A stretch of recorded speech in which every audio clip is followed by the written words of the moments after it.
My name is Sunho Kim and I come from North Korea. I want to share with you something that changed my life forever. Have you ever felt the sensation of being face to face with death? I not only felt it, I heard its breath close to my neck in the dark depths of an underground cell in Wonsan, a place where the world's most closed-off government hides its instruments of pain and silence. What I'm about to tell you is not a made-up tale, but the true story of what God did for me in the midst of absolute darkness. It all began on a cold dawn in December 2002. On the snow-covered streets of Wonsan, the wind from the Sea of Japan bit my face as I made a quick phone call, unaware of the dark gazes following me. Suddenly, hard, merciless hands grabbed me tightly, throwing me to the icy ground. The Bowibu, the feared secret police, had finally captured me in a country where being a Christian is a more serious crime than any other. From a young age, I learned that the cult in North Korea was dedicated exclusively to the Kim family. We grew up under the constant weight of fear, taught to venerate their portraits as if they were gods. Any sign of faith in Jesus was seen as betrayal, a direct path to disappearance, or worse. My own story carries this pain. My father, a simple man from the Workers' Party in Hamhung, disappeared when I was 12. We never knew if he was sent to a re-education camp or silenced forever. My mother, keeper of a small Bible that belonged to my grandmother, one of the few Christians who survived the cruel purges of the 1950s, was our family's anchor. Even amidst hunger, the cold that seeped into the cracks of our simple home, and the fear that froze our hearts, she told me about Jesus. "Someday you will understand," she said, with a faith I would only fully comprehend years later. She taught us that there is a love greater than any earthly power, a love that overcomes even the cruelest regime. For you listening now, if you've ever doubted that God can reach the darkest places, if you've ever wondered if He sustains His children amidst brutal persecution, my story is for you. I want to prove that no prison, torture, or government can separate someone from the love of Christ. In the cells of Unit 27, where I experienced moments that tested all my limits between life and death, I discovered that it is precisely in the deepest darkness that God's light shines most brightly. Suffering became fertile ground for a miracle to happen, the transformation of my soul. I invite you to walk with me in this testimony. It's not just a story of pain, but living proof of God's restorative power. I'll tell how He sustained me when all seemed lost, and how His love can reach even the most impenetrable places. My childhood unfolded in Hamhung, North Korea's second largest city, a place ruled by the last Stalinist regime on earth. Surrounded by grey buildings and slogans dominating every corner, I grew up in a world where life was controlled, where hope seemed a forbidden luxury. But even there, God was working, and His light never went out. My father, Jeonsu Kim, was a reserved man, a simple civil servant in the Ministry of Heavy Industry. Like many of his generation, he earned his position thanks to the Song, a rigid caste system that from birth determines the destiny of every North Korean. And to everyone around us, his loyalty to the party seemed unshakable. At least that's what we believed until that night that changed everything in 1989. I clearly remember the last moment I saw him. It was a harsh winter, the icy wind blowing hard through the loosely closed windows of our 5th-floor apartment. My mother was in the kitchen making kimchi when we heard a loud knock on the door. 3 Bowibu men barged into our house without asking permission, their faces cold and impassive, and began ransacking every corner. Behind the obligatory portrait of Kim Il-sung, they found what my father had tried so hard to hide, a small worn Bible my grandmother had left him. It was so small it fit in the palm of his hand, but in that land, having something like that was enough to condemn the entire family. One of the agents spat on the ground, uttering harsh words. "Traitors like you are worse than vermin." They took my father that night. It was the last time we saw him. My mother, Sunji, possessed a quiet strength that I only truly understood many years later. During the day, my father maintained an impeccable appearance of loyalty to the regime. He attended mandatory sessions of critique and self-criticism, led the chants in praise of the supreme leader at the factory where he worked. But at night, when my sister Minji and I curled up in his bed seeking warmth, he whispered stories of a different God. "This God doesn't want us to worship Him out of fear," he said in a barely audible voice. "He loves us unconditionally." These words were like tiny seeds planted in dry soil, waiting for the right moment to blossom. Life remained in a fragile balance. During the day, we followed everyone's routine. We bowed to the Kim portraits every morning, memorized the Hyuchi teachings, and participated in endless displays of loyalty. But deep down, we harbored a secret that could cost us our lives. My grandmother, before her death, was part of a thriving Christian community in Pyongyang, a city once known as the Jerusalem of the East. She told me in secret how before the division of the peninsula, churches filled the streets and hymns echoed everywhere. Everything changed when Kim Il-sung came to power, imposing the Yuche doctrine and claiming he was the only necessary God. Even so, The seed of faith my mother passed on to me continued to grow silently. It was at university, while studying engineering, that these memories of my father truly began to blossom. I met other students who, like me, lived double lives. We would meet in hiding, exchanging memorized verses, whispering prayers in the darkness. And it was there that I had my first true encounter with God.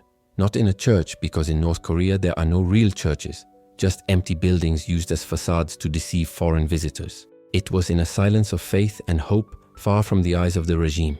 It was in a damp basement that it all happened.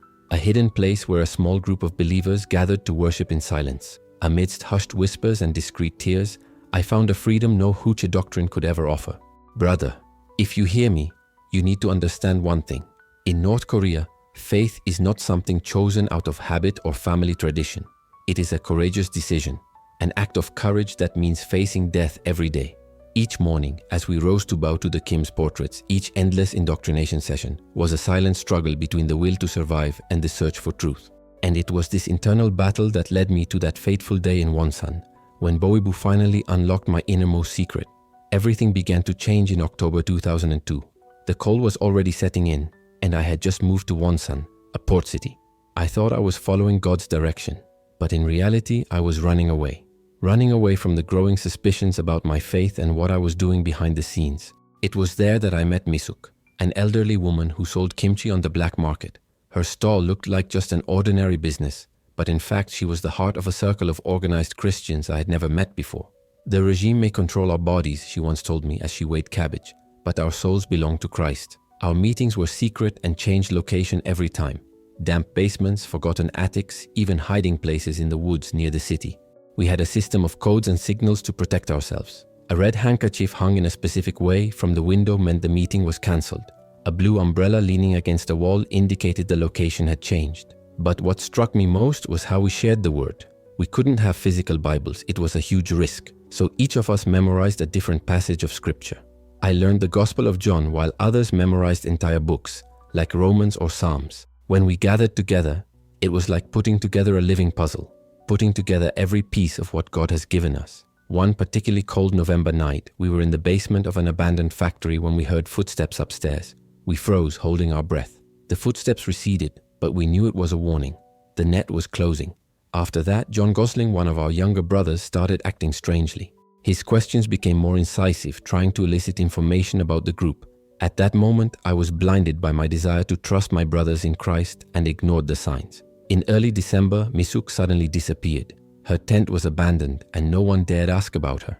2 days later, another brother simply didn't show up for work. Fear began to creep into our small group, as cold and penetrating as the winter that invaded our homes. Tensions flared when we learned that Yanhu, one of our own, was actually a Bowibu informant.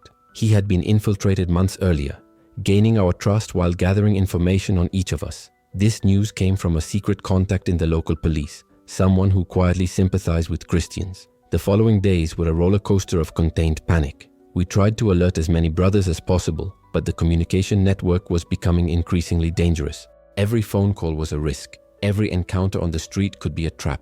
I remember the last meeting we had just 3 days before my arrest. We were in a small shed in the middle of a garden. "Listen, brothers," said Jung, a strong woman who had lost her husband in the labor camps because of her faith. "If we are caught, remember that our silence protects other believers. Let our suffering be a testimony." That night, as I returned to my rented room, I felt a strange, inexplicable peace. Despite the imminent danger, Jesus' words echoed in my mind. "Do not fear those who kill the body but cannot kill the soul." I didn't know it at the time, but these words would become my anchor in the darkest days to come. On the morning of my arrest, I left early. I was about to make one last call to alert a group of believers in Chongjin. It was then that suddenly, Boibu's hands reached out to me, marking the beginning of a journey into the earthly hell the regime had prepared for those who dared to believe in a higher power. The handcuffs were cold metal, their weight digging into my wrists as I was dragged toward an unmarked black van. The Boibu agents worked with a frightening efficiency, the fruit of years of practice. There were no shouts, no threats, just the deathly silence of a well-executed operation. I was taken directly to Facility 27, a seemingly ordinary building on the outskirts of Wonsan. But the air inside was different. It became denser, heavier, as if life itself were being suffocated within. I was completely naked. My belongings were confiscated. Watch, belt, shoelaces. Traitors to the nation don't need to measure time. one of the guards sneered. The first interrogation began immediately. The room was small, lit by a single bulb hanging from the ceiling, which swayed slightly. A metal table separated the 3 interrogators from the chair where I sat. They weren't the brutes I'd expected, but ordinary men dressed in grey suits, which made them even more intimidating. "We know everything about you, Sanjo," said the man who seemed to be in charge. He spread several photos on the table, pictures of me in different places, leaving secret meetings, talking with other believers, even praying in what we thought was the privacy of a basement. "The question is not whether you are guilty, but how much you are willing to suffer before confessing." The first few hours of the interrogation were almost civilized. Repeated questions interrupted by long silences. But as my silence persisted, Boibu's true colors began to reveal themselves. The first blow came without warning, a slap that made me see stars. Soon after, they threw ice water over me, forcing me to stand for hours. "Your God can't help you here," one of the agents whispered in my ear. "Kim Jong-il is the only God in North Korea, and you committed the unforgivable sin of worshipping another." The torture methods became more creative and cruel with each passing hour. But even in the most intense moments, the memory of Jesus' words remained in my mind. "Do not fear those who kill the body but cannot kill the soul." I was forced to squat for hours, arms raised, holding a confiscated Bible. An irony not lost on my torturers. Every time my muscles gave way and I nearly fell, the blows rained down. But what tore me apart most wasn't the physical pain. It was the constant psychological assault. They showed me photos of my family, mentioned my mother and sister by name. "Do you believe your faith is worth the lives of your family?" they asked. "Do you know what happens to the children of traitors in the camps?" During those first few days, I clung tightly to the words I had memorized. "Blessed are those who are persecuted for righteousness' sake, for theirs is the kingdom of heaven." I recited them in my mind, over and over, like a shield against the terror that threatened to consume me. Jesus' words were all I had to maintain my sanity. The interrogators rotated in 8-hour shifts, working with mechanical precision. They wouldn't let me sleep. When I started to doze off, it was thunderous chords or sudden screams that jolted me from the paralysis of exhaustion. I lost track of time. Day and night blended into a continuum of pain and fear. One night, or maybe it was morning, I no longer knew.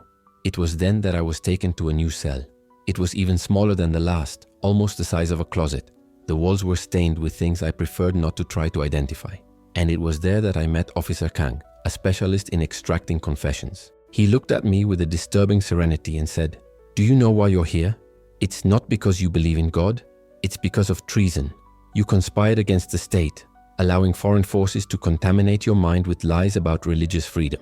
He showed me forged documents alleging links between our underground church and South Korean organizations.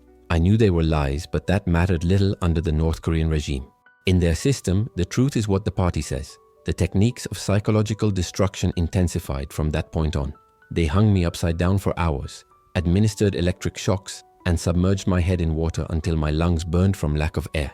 But what I feared most wasn't the physical pain. It was the moment of apparent kindness, when they offered me food or a cigarette, knowing that every display of humanity was just the prelude to a new form of torture. Despite all the pain and fear, something inside me remained unbreakable. Every time I felt like I was about to crumble, I remembered Yoon's words, "Our silence protects other believers." This truth became my anchor. I knew that what I was facing wasn't just about me, but about all those who dared to keep their faith amidst the chaos. As the days turned into weeks, it seemed like the hell I was living in had no end. Brother, are you listening? There is a kind of strength that can only be discovered when you are pushed beyond your own limits. It is not human strength. It is the grace of God manifested in our weakness, in our moments of utter darkness. And yet, this grace would be tested to its limit in the following days. After 2 weeks of conventional interrogation, Officer Kang announced with a grim smile that it was time to tire the eagle. I didn't understand the meaning of his words until the true descent into hell began. The eagle technique, perfected over decades by the regime, is a merciless psychological and physical torture. The prisoner is kept standing without sleep for days on end. It seems simple, almost harmless compared to beatings and electric shocks, but what it does to the mind and body is indescribable. But there's a reason Bowibu veterans consider the eagle method the most effective. The human body can withstand pain, Kang explained with the coolness of a medical professor, but the mind cannot function without rest. Sooner or later, everyone gives in. The guards rotated every 4 hours. If my knees gave out, they beat me. If my head fell, they screamed in my ear. If I collapsed, they lifted me up with jets of ice-cold water. Time lost all meaning. The minutes stretched out like years and the hours merged into a continuum of agony. During the 3rd day, I began experiencing my first hallucinations. The walls seemed to breathe, shadows came to life. I saw faces in the damp stains on the ceiling. My sleep-deprived mind created alternate realities, increasingly vivid. "Do you see those portraits?" a guard asked, pointing to the mandatory photos of Kim Il-sung and Kim Jong-il hanging on the wall. "They never sleep. They are always watching, just like you now." In lucid moments, I prayed. They weren't elaborate prayers. My mind was too fragmented for that. They were simple pleas. "Lord, help me. Lord, hold me. Lord, do not forsake me." David's words in the Psalms took on new meaning. "Even though I walk through the valley of the shadow of death, I will fear no evil, for you are with me." By the 5th day, my body began to fail me systematically. My legs were so swollen that my pants cut off my circulation. My vision became blurry. Sounds came distorted, as if I were submerged underwater. The pain in my joints was constant, unrelenting. And then, the temptations began. They didn't come in the form of offers of freedom or promises of mercy. They came as whispers in my mind, growing fainter. A small deal, a small betrayal. "Just give me a name, an address, and you can rest." The interrogators took turns breaking down my resistance. Some were brutal, others feigned compassion. "Think of your mother," they asked. "What do you gain from this sacrifice?" "Your God can't help you here," they said, with the tone of someone who already knows defeat is near. During the 7th day, I experienced something I can only describe as a spiritual battle. In my delirious state, I saw demons mocking my faith. But also in my darkest moments, I felt a comforting presence, as if someone were holding my spirit when my body could no longer bear it. "Do you know why we call it tiring?" the eagle asked Kang during one of his shifts. "Because even the most majestic bird, when it can't rest, becomes a pathetic creature." Just like you, now on the 8th day, my mind began playing more elaborate tricks on me. I had intense conversations with people who weren't there. I saw my long-lost father standing in the corners of the cell. My grandmother whispered Bible verses she had memorized in my youth. The unit's doctors examined me periodically, not out of compassion, but to ensure I wouldn't die before I was completely broken. They took my pulse, checked my vital signs, and gave the green light for the torture to continue. In my lucid moments, I realized they were watching my every reaction, waiting for the last spark of resistance to flicker out, like a candle about to be extinguished in the wind. Their game of patience was nearing an end. And in that moment, the question was no longer about my faith, but about how far I could go before being completely broken, how far the human spirit could resist total destruction. As time dragged on in an endless succession of tortures, a distant voice echoed in my mind. "Your body is failing." The comment was made with a coldness that made me feel even more disconnected from the world around me.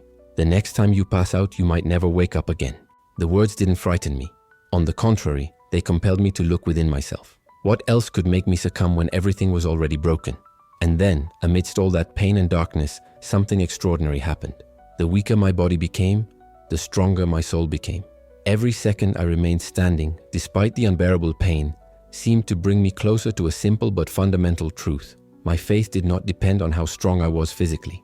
I remembered the early Christians who faced death in the arena, being devoured by lions. I thought of the martyrs who had suffered in the name of faith throughout history. "I'm not the first," I thought. "I will not be the last. This is my cross, and with God's help, I will carry it."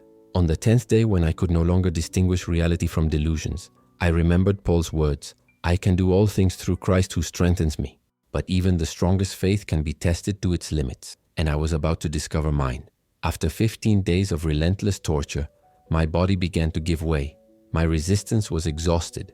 I had lost over 12 pounds. Every breath became a conscious effort, and the pain consumed me from within. But it was my mind that finally couldn't bear the weight of exhaustion any longer. It was then that Officer Kang changed his strategy. He approached me, his voice almost soft, almost fatherly, and said, "Sunjo, we don't need all the information. Just give us something small, something insignificant. Show your willingness to cooperate." His voice sounded so calm that for a moment, my mind, already saturated with grief, began to rationalize. Maybe I could deliver something that wouldn't make a big difference, something that wouldn't put anyone at risk. "Something small, something insignificant," repeated the voice in my mind. Maybe it would be easier to just give a name, a place, and then the pain would stop for a moment.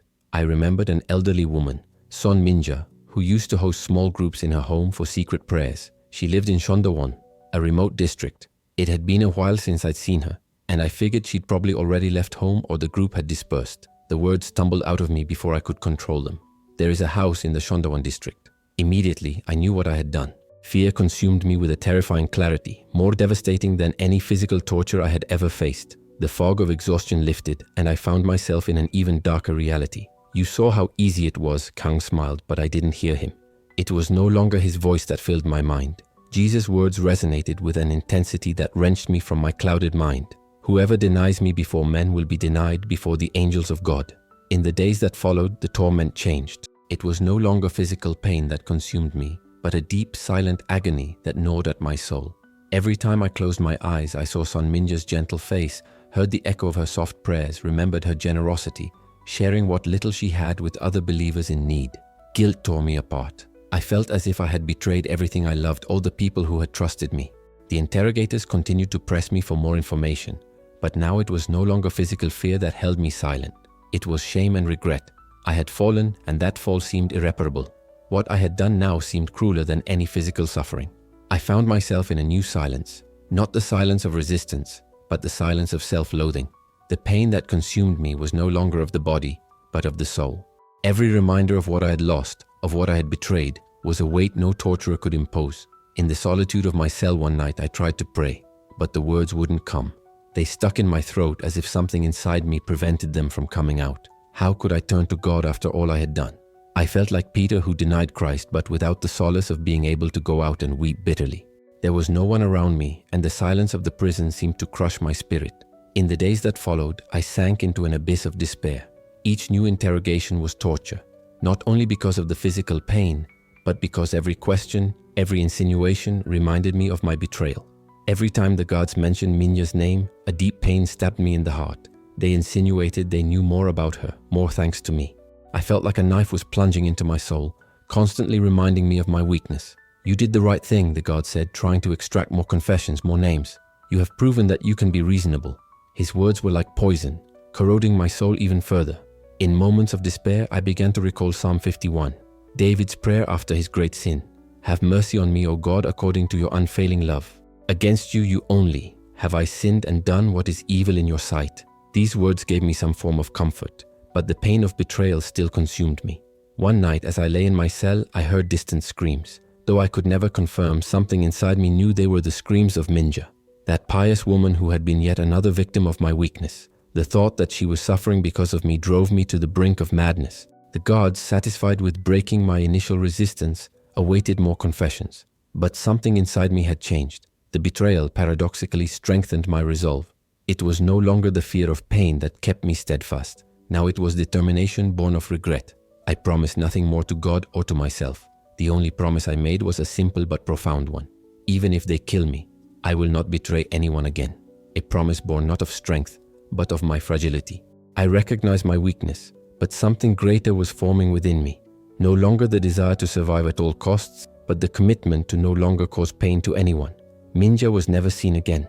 Her fate, like that of so many other believers in North Korea, was sealed in the dark shroud of the prison camp system. I realized with horror that her blood was on my hands. Brother, you who are listening to me, there are sins that leave scars so deep they seem impossible to heal. But even in the darkest valley of betrayal, I discovered something. I discovered that God's grace can reach us, not because we deserve it, but because His mercy is greater than our weakness. I was transferred to the Kachin re-education camp, a place where humanity seems to vanish completely. The regime never officially recognizes it. It doesn't even exist on the map to the outside world. But for those of us who have been there, Kachin is the place where civilization completely falls apart. The journey there was endless. In the morning, I was taken from Facility 27 and transported in a truck for hours, crossing icy roads and ghost towns. My hands were still handcuffed, and the biting cold made my bones ache. When we arrived, the first thing I saw was the electrified barbed wire fence and the watchtowers, which stood like shadows against the dull grey sky. "Welcome to your new home," one of the guards sneered as he pushed me towards the entrance. "Here, you will learn to truly love the Supreme Leader." The process of entering the camp was designed to destroy any shred of human dignity I still had. They stripped me naked, shaved my head, and sprayed a disinfectant that burned my skin. It was as if they were erasing everything I still was, as if everything about me was irrelevant except for servitude. They gave me a number, 3291. I was no longer Sunjo Kim, no longer a man. I was just a number within that cruel system. The routine began at 4:30 a.m., with the national anthem echoing coldly through the corridors. The day stretched between coal mines, where we breathed black dust until we suffocated, or in the fields where our hands bled from overwork. The food, watery corn soup with rotten vegetables. The guards never missed a chance to remind us we were enemies of the people. We were to bow down, to be grateful to the party that allowed us to atone for our sins through work. But it was in that hell that an unlikely light shone for me. Among the prisoners were others who shared the same faith, not with words, but with a quiet dignity that not even the camp could crush. We communicated with glances, almost invisible gestures, and when it was safe, whispers. Amidst the darkness, I met an older man, prisoner 2847, who had been a Christian even before Korea was divided. On nights when the guards were away, he would whisper verses he carried in his memory. His words were like an oasis to my hungry, guilt-ridden soul. "Son," he once said as we dug in the mines, "your betrayal is not the end of your story. It is the beginning of a new understanding of grace." Death was our constant companion. Each week, prisoners succumbed to extreme exhaustion, illness, or accidents in the mines. Their bodies were cremated, and the ashes used as fertilizer for the fields. Even in death, we served the state. One freezing morning, while working in the fields, I found something that changed me. A small cross carved in stone, likely left by a previous prisoner. I guarded it carefully, knowing that if discovered, I would face severe punishment. The guards forced us to confess our alleged wrongdoings against the regime daily, a cruel system that became psychological torture for many. But for me, these moments became opportunities for true confession, not to the regime, but to God. "I am guilty," I said, "but not to you, but to you, Lord. I am guilty of my weakness, of my betrayal, but your grace is greater than my sins." During my time in that dark place, I witnessed acts of kindness that defied all logic of that hell. Prisoners shared their meager rations and cared for the sick despite knowing the risks. They kept the flame of humanity alive in a place designed to extinguish it. Brother, if you're listening, know that hell does exist, and I saw it in the re-education camps of North Korea. But even in the deepest darkness, God's light can enter and transform even the most broken heart. My release came as unexpectedly as my imprisonment. It was a cold winter morning in 2004 when a guard called me into the administrative office. Prisoner 3291 was informed with complete indifference that he had been selected for parole, but that was just an illusion. In North Korea, parole means imprisonment in a different form. I was sent to work in a factory in Wonsan, but I had to report weekly to the local police. And every month I was forced to write detailed confessions, thanking the party for its mercy in allowing me to reintegrate into society. My family had been thrown to the lowest echelons of the Songbun, North Korea's rigid caste system. My mother, once a respected teacher, now cleaned public restrooms. My sister was expelled from university. We were the untouchables, branded for my betrayal of the regime. But something inside me changed during that time in Kachin. The guilt of my weakness before Min still stung, but it no longer paralyzed me. On the contrary, it became fuel. The mission to keep alive the faith that so many had guarded at the cost of their own lives. Little by little, very carefully, I began to reconnect with the underground church that still existed. Our meetings were smaller, more hidden. We developed new codes, new forms of communication. Persecution didn't destroy the church. It made it stronger, more resilient. In 2005, through the network of brothers, I received news of Minjam. She had survived the initial interrogation and been sent to Camp 15, the infamous Yodok. I never saw her again. But knowing that my betrayal hadn't killed her immediately brought me a mixture of relief and even greater pain in my chest. It was a constant reminder of the weight of my choice. Deciding to flee North Korea was one of the hardest decisions of my life. I knew I would be leaving my family behind, that they might face retaliation, but I also knew that my stay put them at risk. After long prayers and much planning, on a moonless night in 2006, I crossed the Tumen River into China. The journey through China was a different kind of ordeal. I lived like a ghost, always hidden, always afraid of being discovered and returned. But I met Chinese Christians who helped me with a love I never imagined existed, especially after everything I had been through. Brother, you might be wondering why I'm telling you all this. I'm not seeking your pity, nor am I portraying myself as a hero. I'm the opposite. I share this because at every step of this journey, from cold cells to labor camps, from my weakness to escape, I've seen God's hand silently at work. Today I live in South Korea. I can worship freely, but my heart goes out to those left behind. My brothers and sisters who hide in dark basements, whispering prayers, memorizing verses, risking everything for their faith. To you who are facing a difficult test, I want to say, there is no betrayal so great that God's grace cannot transform. There is no darkness so deep that His light cannot reach. My story is not just about persecution or survival. It is a testament to the life-changing power of divine forgiveness. And to you who live in freedom, I ask, do not forget the persecuted church in North Korea. Your prayers are lifelines to those suffering for their faith. Your support keeps alive the hope that one day throughout the Korean peninsula, the gospel will shine freely. This is my story, but it is also the story of thousands of silenced voices whose lives remain hidden, but whose faith has never been extinguished, shining in the darkness of our time. May God find us faithful until the end. Amen.